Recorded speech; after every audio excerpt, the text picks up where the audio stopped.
Could we think about a strategy where maybe we strive for maximal response with a strategy that is giving you good complete responses, good durability of response, and would that potentially lead to cure?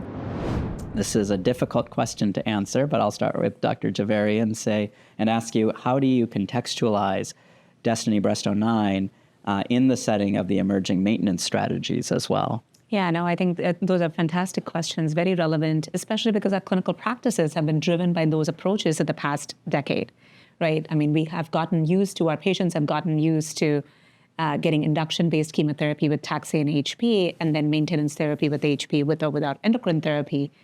And to build on top of that, we recently heard data from the PATINA trial, which showed that not only getting endocrine therapy, but adding a CDK4/6 inhibitor in hormone receptor positive, HER2 positive breast cancer really yielded a very attractive median progression-free survival of 44 months. You know, what was also striking between the PATINA data set and the DB09 data set is how well the control arm did. And they were kind of comparable to me in both arms, and both of them did better than our Cleopatra data set with, THP, where the median PFS is 18 months. But in THP PATINA, or induction THP and then maintenance endocrine therapy AHP, versus DB09, where they did THP and then could have gotten endocrine therapy, and 40% did in the control arm get endocrine therapy in DB09. We're seeing 26 to 28 months as well.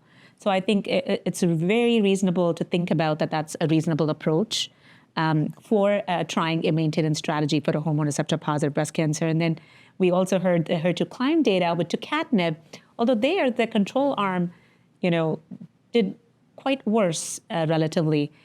We saw 16 months, and in the HR negative cohort, which was 50% of the patient population, was only 12 months.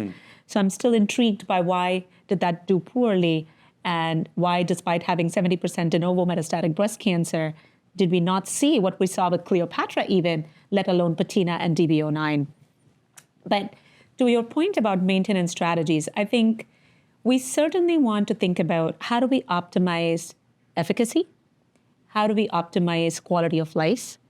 And PATINA builds on that, where we can give an upfront strategy. We used the same induction that we did with taxane HP, and then we did maintenance with CDK4/6 endocrine therapy in HP. The other way to also think about it is, can we use drugs where we can push the boundaries for responses? And those responses can be so durable such that we then impact progression-free survival and impact overall survival. So 70% of the DB09 patient population was progression-free at 24 months. And the duration of response in the 15% complete responders and the 70% partial responders was 39 months. So could we also think about a strategy instead of an arbitrary 6 months cutoff, which was really driven by neuropathy with taxanes? Yes. Could we think about a strategy where maybe we strive for maximal response with a strategy that is giving you good complete responses, good durability of response, and would that potentially lead to cure, may I use the word, or at least longer-term PFSs and OS? And on top of that, then build endocrine therapy or a CDK4/6 for our HR positive, triple positive. So say treat with upfront TDX-TP until maximal response, and then throw in some maintenance for our triple positive patients. And will that beat even the 44 months we saw with PATINA and the 40 months we saw in DB09 and make a bigger dent in the first line setting?